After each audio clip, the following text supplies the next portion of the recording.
Assalamualaikum warahmatullahi wabarakatuh. Perkenalkan, nama saya Zalda Ninggrati dengan NIM E1E120-104. Pada kesempatan kali ini, saya akan menjelaskan mengenai Riemann sums and definite integral. Pencetus teori ini adalah Bernard Riemann yang hidup pada tahun 1826 sampai dengan 1866. Ia merupakan seorang matematikawan asal Jerman. Di sini kita mempunyai diagram Cartesian, di mana di sini ada fungsi di atas sumbu X, yaitu Y sama dengan Fx, dengan batas-batas yaitu A dan juga batas B. Kita lihat bahwa area A berada di bawah kurva, di mana Y sama dengan Fx. Untuk A lebih kecil atau sama dengan X, lebih kecil atau sama dengan B. Untuk menyelesaikan ini, kita memiliki beberapa langkah-langkah. Nah, untuk step 1, kita pastikan dulu A, B ke dalam subinterval. Jadi, A sama dengan T0 lebih kecil dari TI lebih kecil dari T2 lebih kecil dan seterusnya sampai dengan Tn sama dengan B.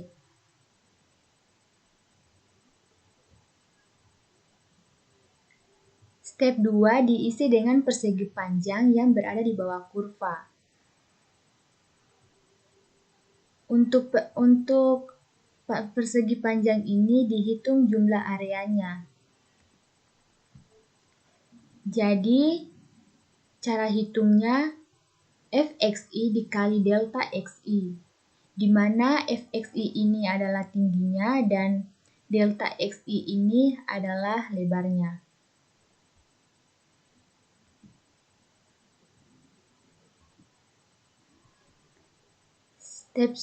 Step 3, selanjutnya kita jumlahkan untuk setiap rectangle atau persegi panjang. Maka hasilnya itu akan seperti ini. Sigma I sama dengan 1 Fxi dikali delta Xi. Inilah yang disebut sebagai Riemann sums.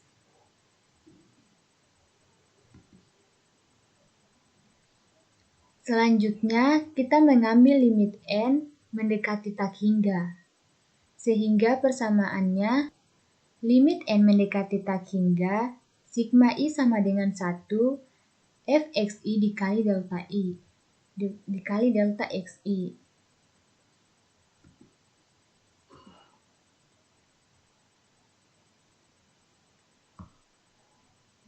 Nah, kita menuliskannya seperti ini.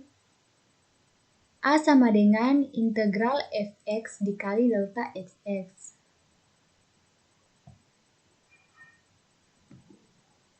Yang ini merupakan simbol dari integral.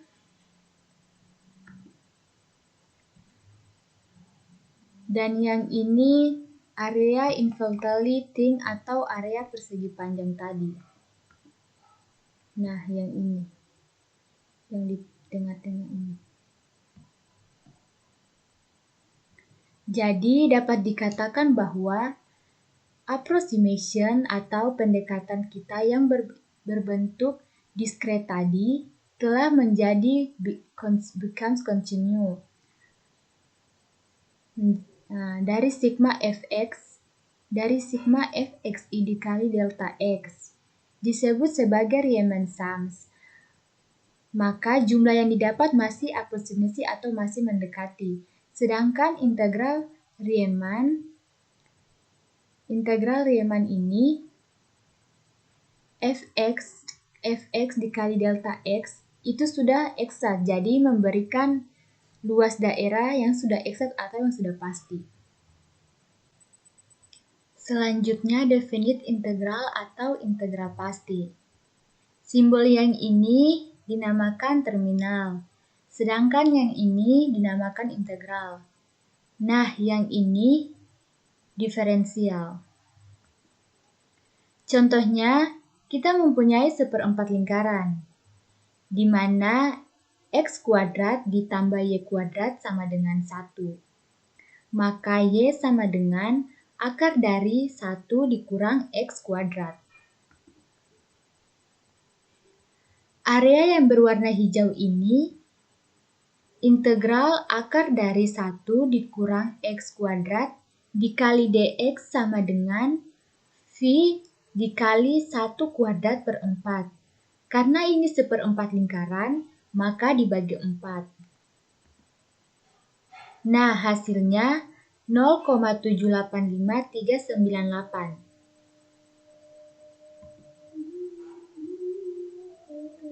Untuk V per 4 digunakan Riemann-Sums. Nah, di sini kita pakai 10 subinterval dan lower sums, atau yang di bawah kurva. Maka 1 sama dengan 0,1 dikali akar dari 1 dikurang 0,1 kuadrat ditambah akar dari 1 dikurang 0,2 kuadrat dan seterusnya itu hingga akar dari 1 dikurang 1 kuadrat. Nah, hasilnya itu menghampiri 0,72613. Selanjutnya, kita akan menggunakan upper sums atau yang di atas kurva dan juga subinterval.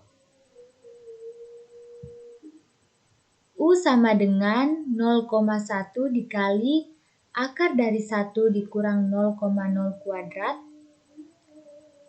ditambah akar dari 1 dikurang 0,1 kuadrat dan seterusnya itu akan menghampiri hasilnya adalah 0,82613.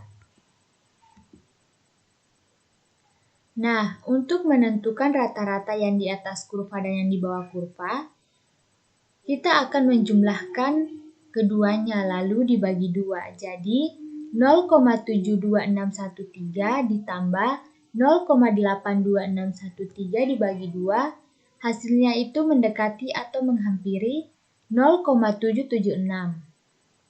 Sekian dari saya, lebih dan kurangnya mohon dimaafkan, dan saya tutup dengan ucapan wassalamualaikum warahmatullahi wabarakatuh.